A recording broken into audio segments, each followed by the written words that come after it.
Hello, it's Shelley Sims from Thrive Design. I wanted to break down the entire process of how I do my interior design business and break it into the individual steps. So this is going to be step one. Step one includes the phone call, the email, the referral, however it is that you find me and you call and say, hey, I'm interested in doing a kitchen remodel and I need help because I have no idea where to start.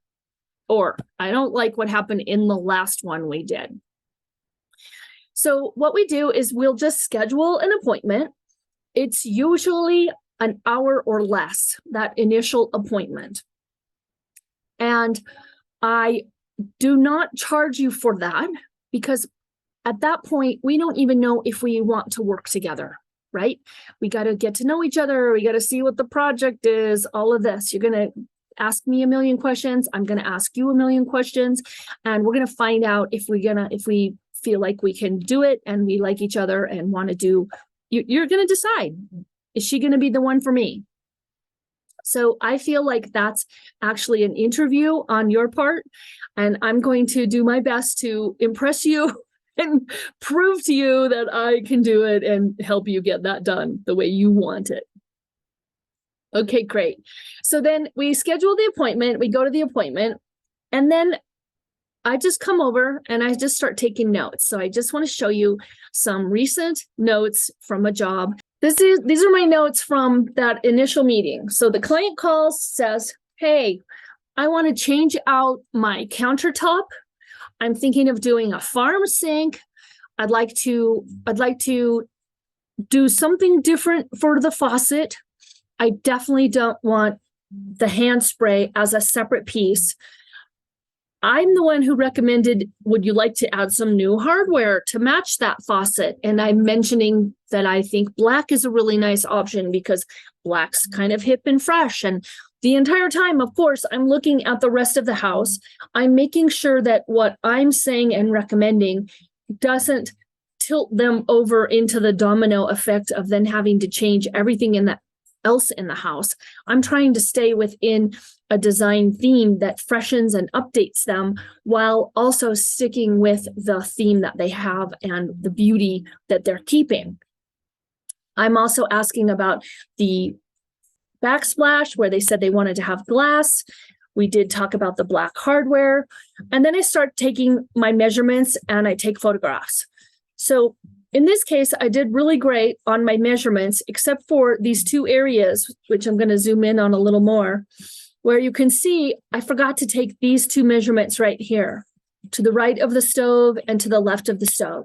So I come back at a different time, next time I'm there to visit, and make sure I have those measurements. Those are important because each of these details matter in how the granite fabricator is going to cut the granite and how many slabs are we going to need, and all of those details are super duper important.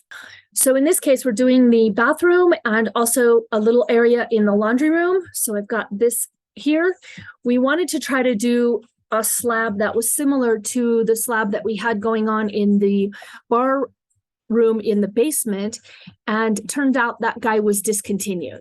So this happens a lot in our business. We have to reselect because the one that we picked originally, or a couple years have gone by, or even a couple months have gone by, and that distributor is no longer making that particular color for whatever reason.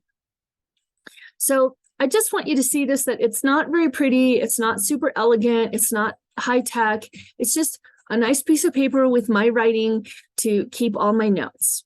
Once we've walked around your whole project and we have a good idea of the scope of the work, then it's time to sit down and actually put some numbers to what I think the design fees will be for this project. Okay, so we've walked all around your house on this initial appointment. I've got all my notes about what we're doing. And now it's time for me to create an estimate of how much it's going to cost you to get the design part done on this project. And this is what I use as my initial request for how much of a retainer check I'm requesting from you to get started on the design. So I have this very cute little 2-page document that explains all of this. I have 3 packages. One is a basic room, like a dining room, a living room, a bedroom, something that is not that complicated because there's maybe not a lot of tile included, or a design or a pattern, or a lot of appliances, or a lot of details with the measurements, like in the cabinetry. So a package like this for one room is $3,000 for the design part. This does not include the materials, the furnishings, the management, any labor that's included. That's just for the design. As we go forward, we would see that there is the Energize package, which is for one bathroom. And a bathroom design package is $5,000. It takes a lot more detail and more time to lay out the tile and the fixtures and the lighting in a bathroom. Even though they're the smallest space, they still take a lot of hours to communicate and get the details in writing for you, so you know what you were picking.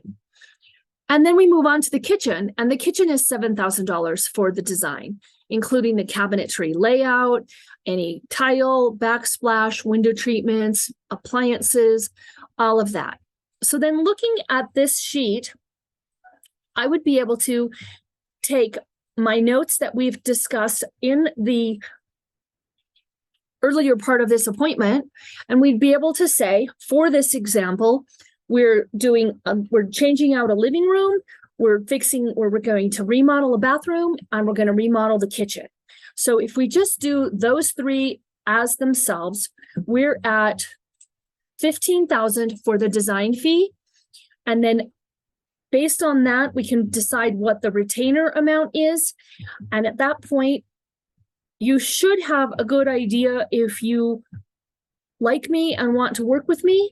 And so I would request the retainer to get started on those projects. And that would be the end of our first meeting and step number 1. Keep going to learn more about step 2.